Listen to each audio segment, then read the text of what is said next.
Señor, le pido el favor que abra sus Biblias en Primera de Reyes,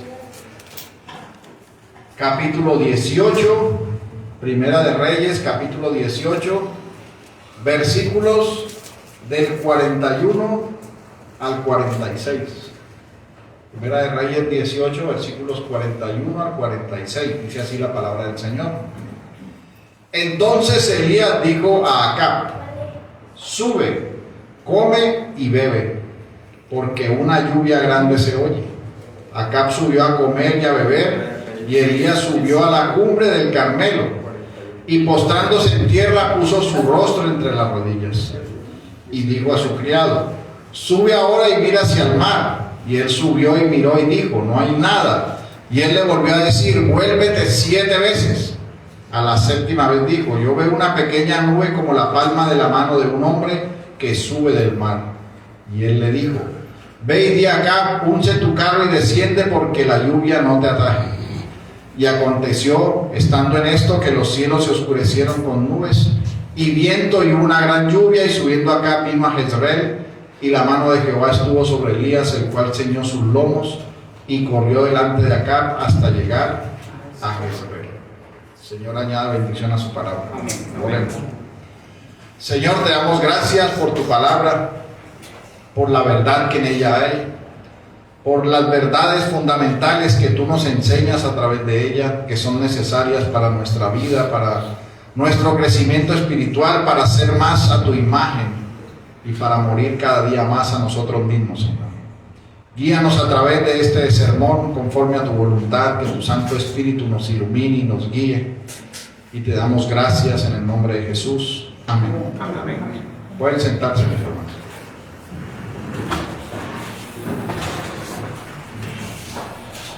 En esta mañana entonces continuamos con el estudio de Primera de Reyes, ya en el capítulo 18, al final del capítulo 18. Y en esta mañana me gustaría iniciar diciéndole que se haga una pregunta que contestará para usted mismo en su interior. ¿Cuántas veces nuestro Dios le ha contestado a su oración? ¿Cuántas veces usted ha visto su respuesta en favor suyo y para la gloria de Él? Nosotros sabemos que nuestro Dios es fiel e inmutable, y así lo es también con su palabra. Pero nosotros también podemos ver que a través de la ejecución pública de la obra divina, es decir, del testimonio vivo de la grandeza de Dios y de lo que Él es y de lo que Él hace, hay varias respuestas del corazón. Hay una respuesta carnal y otra que es espiritual. La respuesta carnal está basada en la simpleza de la vida y del amor al mundo. Y la espiritual está basada en la humildad de reconocer quién es el Dios soberano y todopoderoso. Y hoy, a través de este texto, la Escritura precisamente nos señala dos corazones. Dos corazones que están delante de ver la grandeza de Dios, pero dos corazones con unas respuestas totalmente diferentes. Así que, mientras piensan esto, vamos a ir avanzando en este sermón que he titulado La respuesta del corazón a la misericordia de Dios. La respuesta del corazón a la misericordia de Dios. Y lo vamos a ver en los siguientes puntos. El primer punto: el corazón frente a la misericordia de Dios. El segundo: la naturaleza de la dureza de corazón. El tercero: el ejemplo de la piedad. Y en cuarto lugar veremos unas aplicaciones prácticas. Vayamos al primer punto: el corazón frente a la misericordia de Dios. Mis hermanos, recordemos que la palabra de Dios nos enseña que el corazón del hombre es una base de la respuesta espiritual sea del pecado o sea de la obediencia a nuestro Dios. Nuestro Señor no lo enseñó.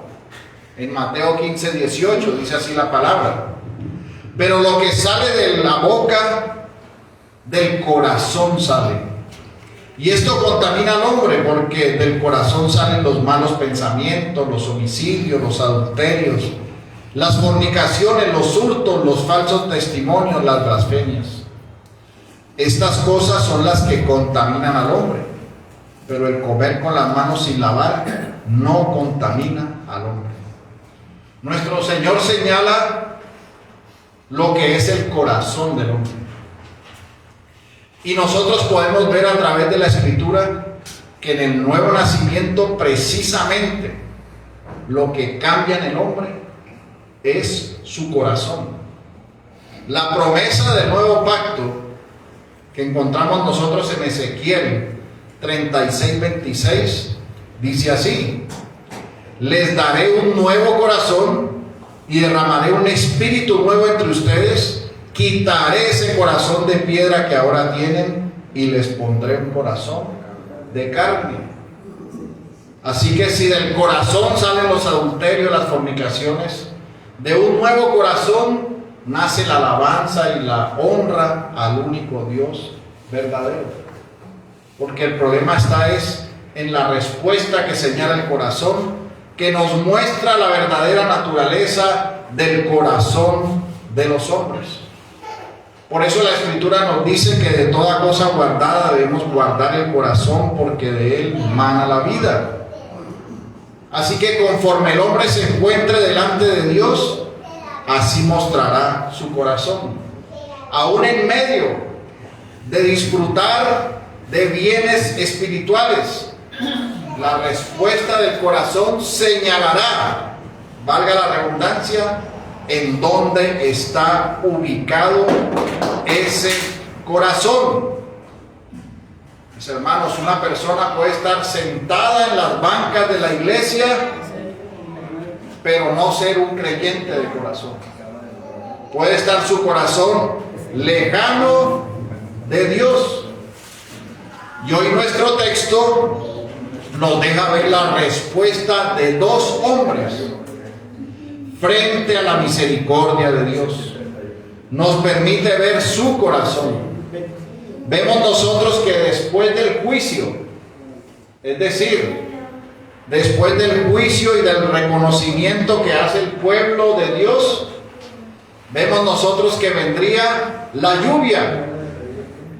Después de la derrota que se dio frente a los profetas de Baal, entonces dice la palabra que vendría la lluvia como una promesa de que ese juicio establecido por la idolatría estaría terminando por la obra que se hizo en el Monte Carmelo. Y mire usted bien lo que la Escritura de hoy nos señala que sucedió cuando se da este acontecimiento.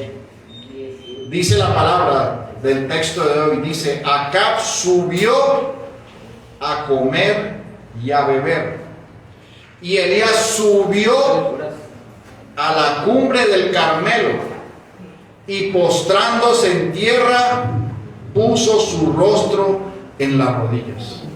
Voy a volver a leerlo, dice así: Acab subió a comer y beber, y Elías subió a la cumbre del Carmelo y postrándose en tierra puso su rostro entre las rodillas.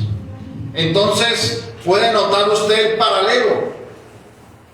El primero, un hombre religioso, un hombre idólatra, con un corazón que después de ver la majestad del holocausto, la verdad viva del poder soberano de nuestro Dios que obra con los medios, sobre los medios, sin los medios, su respuesta no es la de postrarse delante de Dios, su respuesta no es la de arrepentirse, su respuesta no es la de dar gracias a Dios, sino que muestra la sensualidad y la carnalidad de su corazón, porque subió a comer y a beber. No tuvo un solo instante de agradecimiento delante de Dios, solo quería satisfacer su carne. Y los hombres impíos viven en la tierra que nuestro Dios creó y hacen exactamente lo mismo que hacen acá. Mire cómo dice la escritura en Romanos 1:19. Porque lo que de Dios se conoce les es manifiesto, pues Dios se lo manifestó. Porque las cosas invisibles de Él, su eterno poder y deidad, se hacen claramente visibles desde la creación del mundo, siendo entendidas por medio de las cosas hechas, de modo que no tienen excusa. ¿Y qué fue lo que presenció acá cuando el holocausto fue consumido? Cuando Elías invocó el nombre del Señor y descendió el fuego, pues él fue testigo del eterno poder y la deidad del Dios vivo. Fue hecho claramente visible, era inexcusable, pero su corazón, endurecido por su pecado, no lo llevó a estar de rodillas delante de Dios, sino que lo llevó a seguir haciendo lo que amaba, a seguir sus ídolos, a comer y a beber. Pero por otra parte, vemos nosotros al hombre de Dios, a Elías, que subió al monte Carmelo, se postró y reconoció al que vive para siempre, se postró en humildad, dio gracias porque tenía un corazón de carne, un corazón que era transformado y regenerado por la obra salvífica de nuestro Señor Jesucristo. Esa es la respuesta de aquel que es de Cristo. Se humilla y adora al que vive por los siglos de los siglos. Así que aquí estamos viendo dos corazones, uno de piedra y uno de carne. El de piedra, aunque presencie la grandeza de Dios, es como el cerdo que vuelve a su lodo, porque por un momento pudo haber sido limpiado de su lodo cuando observó la grandeza y la magnificencia del holocausto que consumía con el fuego que Dios había enviado, pero tan pronto cesó, volvió a revolcarse en el lodo. Por el contrario, el corazón de carne buscó postrarse a adorar, manteniendo las vestiduras blancas de la gracia que había recibido, viviendo en arrepentimiento y delante de la presencia de Dios. Por esa razón es que tú debes preguntarte, ¿dónde estás tú? ¿Dónde está tu corazón? ¿Será que está en la presencia y la bondad y misericordia de Dios? ¿O será que vuelve a la carne y no se humilla bajo la poderosa mano de Dios? Medita en esta mañana, y si estás lejos, vuelve y arrepiéntete, y si estás cerca, sigue creciendo en la santidad y en la gracia y en la fe de nuestro Señor Jesucristo. Esto nos lleva al segundo punto: la naturaleza de la dureza de corazón. El texto nos está describiendo la naturaleza de un corazón endurecido por el pecado, un corazón malvado. Y este rey era un rey malvado, enemigo de Dios, que estaba a punto de ver la misericordia de Dios por el corazón arrepentido del pueblo, no por el corazón arrepentido de él. Y lo que hizo fue subir a comer y a beber. Esto nos señala que el corazón endurecido ama al mundo, ama la temporalidad. Ese es el estado natural de ese corazón que crece más y más en la impiedad, maquinando, lejos de ver al Dios vivo. La Escritura nos dice en Romanos 8:7: por cuanto los designios de la carne son enemistad contra Dios, porque no se sujetan a la ley de Dios, ni tampoco pueden. Y los que viven según la carne no pueden agradar a Dios. Este texto nos describe el corazón de este rey malvado, que vio el poder y la grandeza de Dios de una forma sobrenatural, pero no dijo como el pueblo. Jehová es Dios, dijo el pueblo, cuando vieron el holocausto. Se humillaron, mataron a todos los profetas de Baal. Pero este hombre, por la dureza de su corazón, atesora ira para el día de la ira. Y así como él, hoy en día hay muchos que están perdidos en la temporalidad y en el amor a la carne, a los deseos de este mundo, a la vanagloria de la vida. Y lastimosamente hay muchos de estos que se visten de religiosidad, que están en la congregación del pueblo de Dios. Porque si usted analiza el texto, Acab era el rey de Israel. Israel es el pueblo de Dios. Así que él estaba sentado en el trono del pueblo de Dios. Hacía parte de la congregación del pueblo de Dios. Pero su corazón endurecido estaba lejos de ser de Dios. Por eso hay muchos que se sientan en medio del pueblo de Dios, pero sus pensamientos adoran ídolos y están presos de toda clase de inmundicia y son de continuo el mal. No les importa que cada domingo reciben la revelación de Cristo, el Evangelio vivo. No hacen caso, siguen en la dureza de su corazón y en su pecado. Y de esta forma se levantan falsas iglesias, falsos templos, que solo buscan el nombre de Cristo por mercadería, por mostrarse que son de Cristo cuando no son de Cristo. Se muestran como hijos de Dios, pero están llenos de las deformidades en contra del Evangelio. Los católicos en su idolatría y los que se llaman protestantes con sus herejías y el desdibujo que tienen del Dios único y verdadero. Son como acá. Tienen la verdad en sus manos, pero no pueden ver más allá por la dureza de sus corazones. Y como muchos que siguieron y eran como acá, asimismo hoy día siguen a líderes falsos que los llevan a la perdición eterna.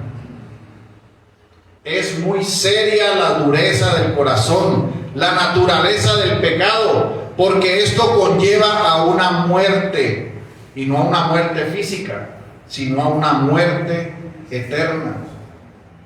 Mire lo que dice la Escritura en Apocalipsis 21:8. Pero los cobardes e incrédulos y todos los mentirosos tendrán su parte en el lago que arde con fuego y azufre, que es la muerte segunda. ¿Y qué era Acab con su corazón? Un cobarde y un incrédulo. No entender ni ver la grandeza de Dios, y mientras las cosas para él funcionaran, él seguiría alimentando su carnalidad, seguiría alimentando el estar lejos de Dios y el pensar en sí mismo. Y hoy en día hay muchos cobardes que no son capaces de negarse a sí mismos.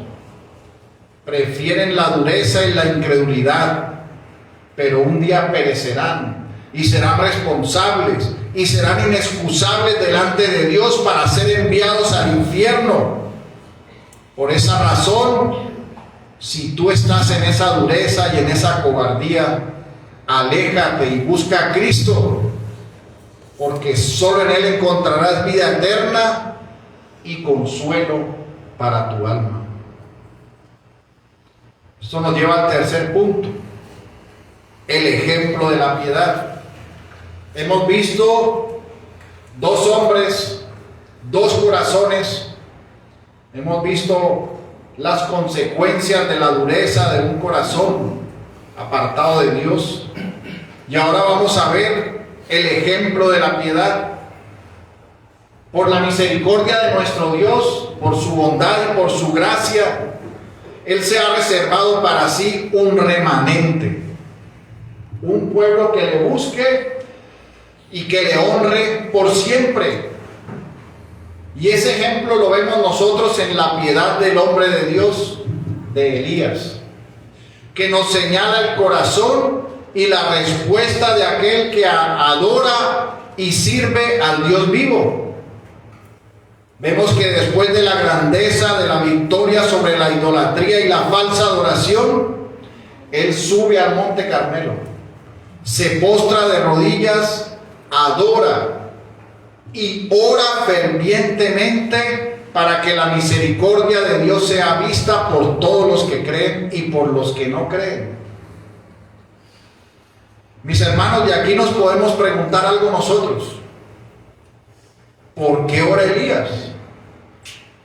Elías sabía que iba a llover. Él mismo lo profetizó. Recuerde el texto en Primera de Reyes 17:1.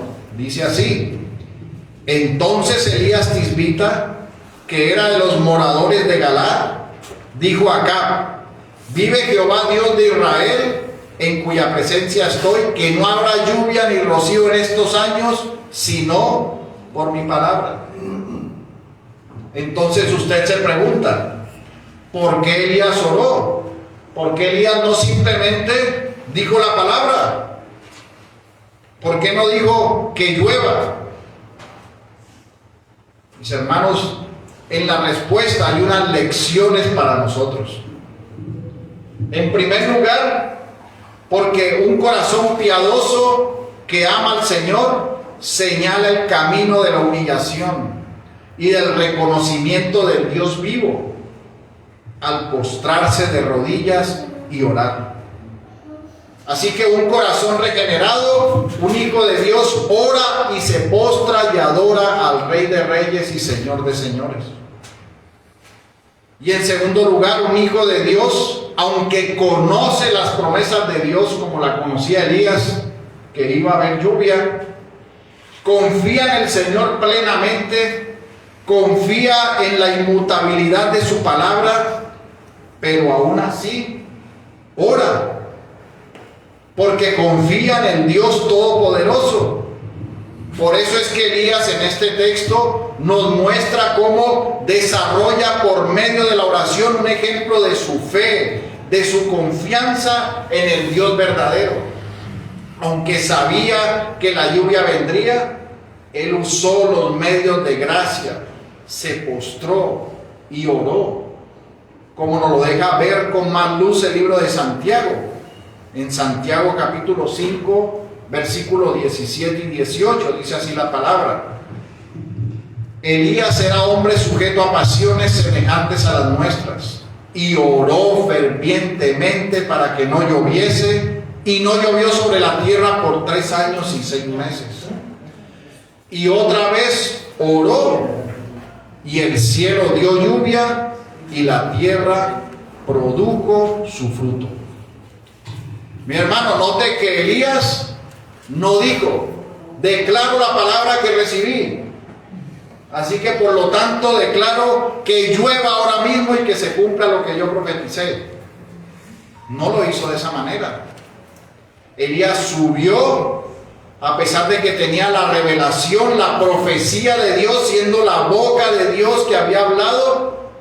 Él va en su condición piadosa, se postra delante del Señor y ora para que se haga su voluntad. Eso es una lección para nuestra vida, porque esto enseña que el creyente se humilla ante el Dios vivo y ora en el nombre de Jesús. Las promesas en la Escritura sí sabemos que son ciertísimas, inmutables y verdaderas, pero nosotros debemos orar, porque orar hace que nuestra fe aumente. Elías tenía fe en el Dios vivo, por eso oró insistentemente y vino la lluvia, el cumplimiento de lo que Dios había determinado. Él confió, creyó, tuvo fe. Y esto es un llamado para que los piadosos hagan lo mismo. Usted conoce la voluntad revelada de nuestro Dios por su palabra. Usted sabe que el Señor está con usted todos los días hasta el fin del mundo, que Él lo guarda, que Él lo sostiene, que Él es su fuerza.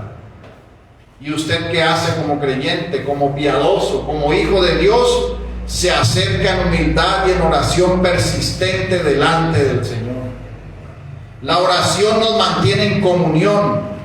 Es un conocimiento experiencial de nuestro Dios.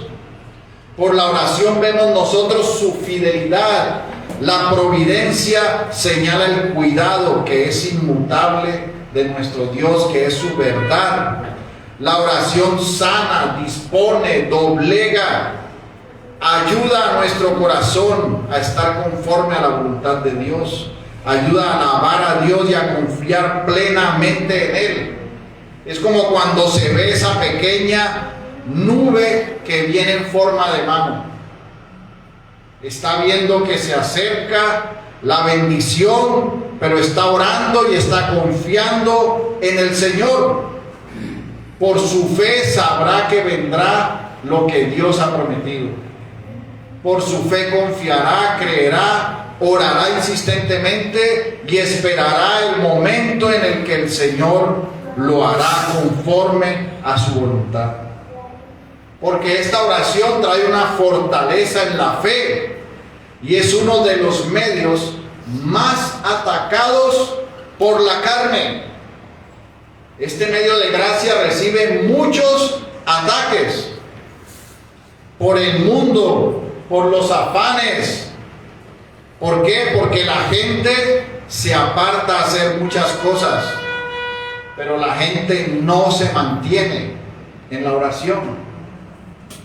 Si usted le coloca a una persona en una balanza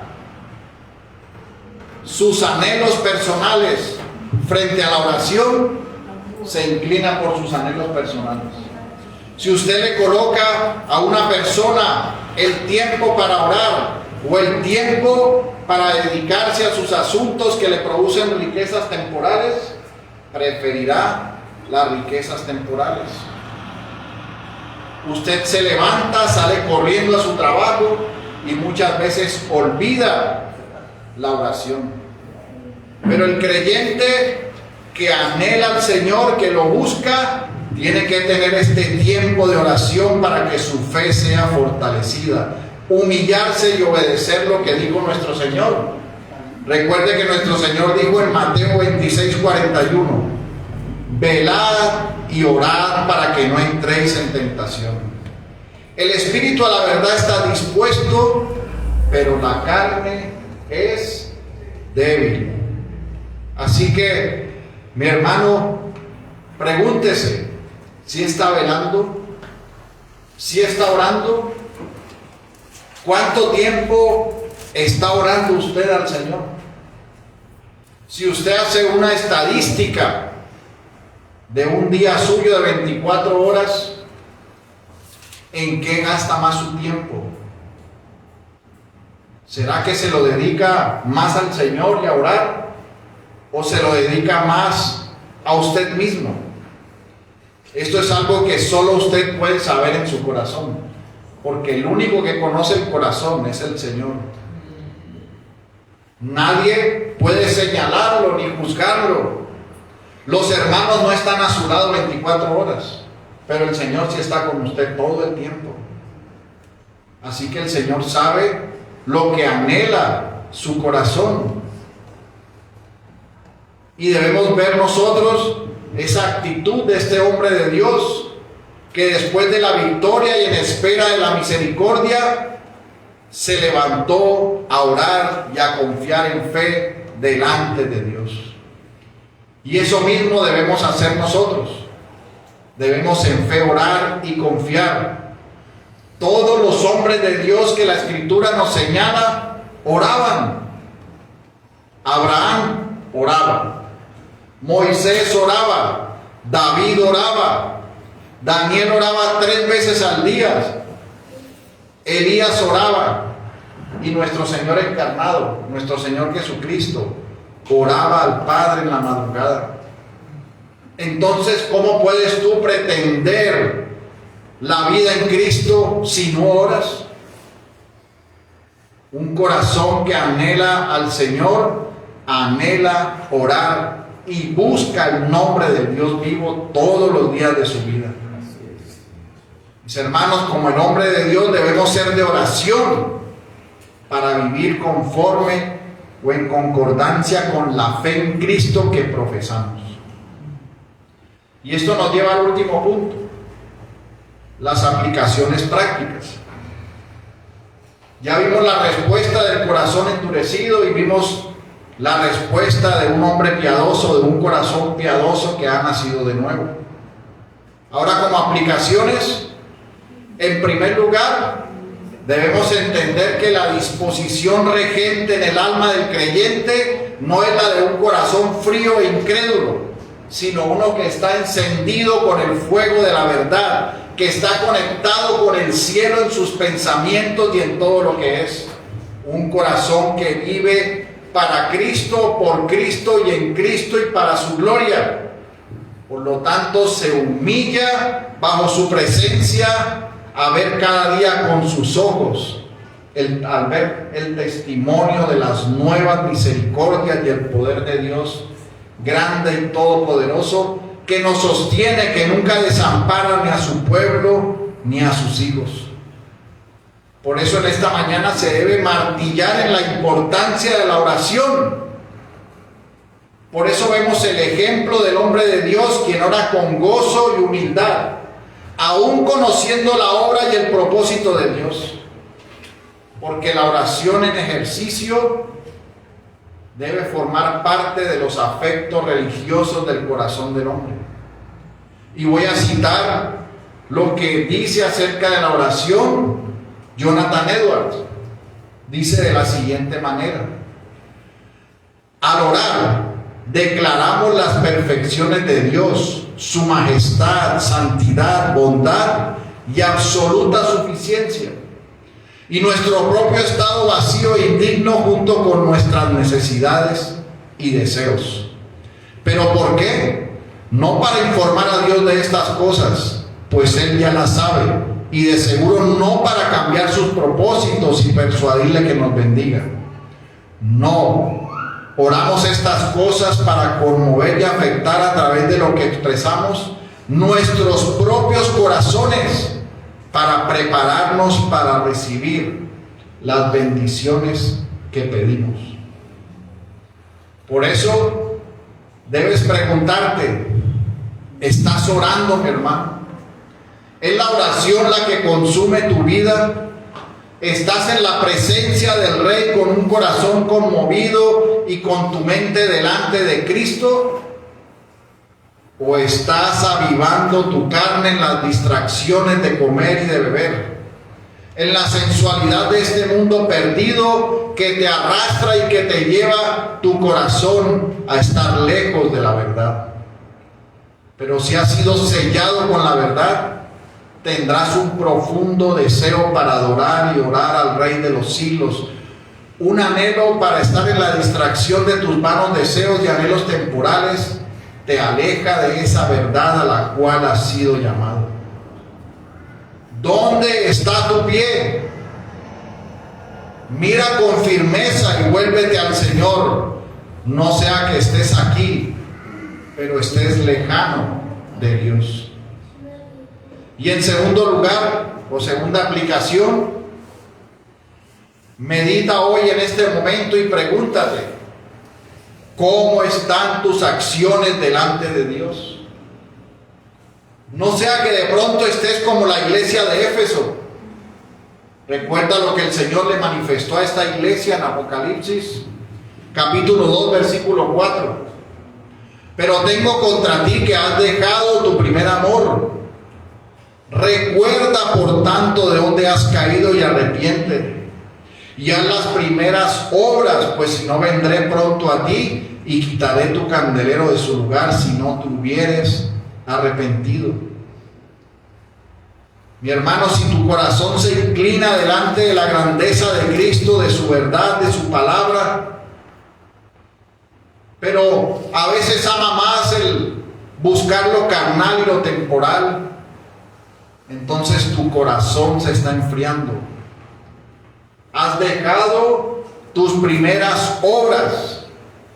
Te estás descarriando porque empiezas a alejarte de la oración y de la comunión con el Dios vivo, que es el alimento nutritivo que da fruto para nuestra alma, tomando de la savia de la dulce comunión con nuestro Dios.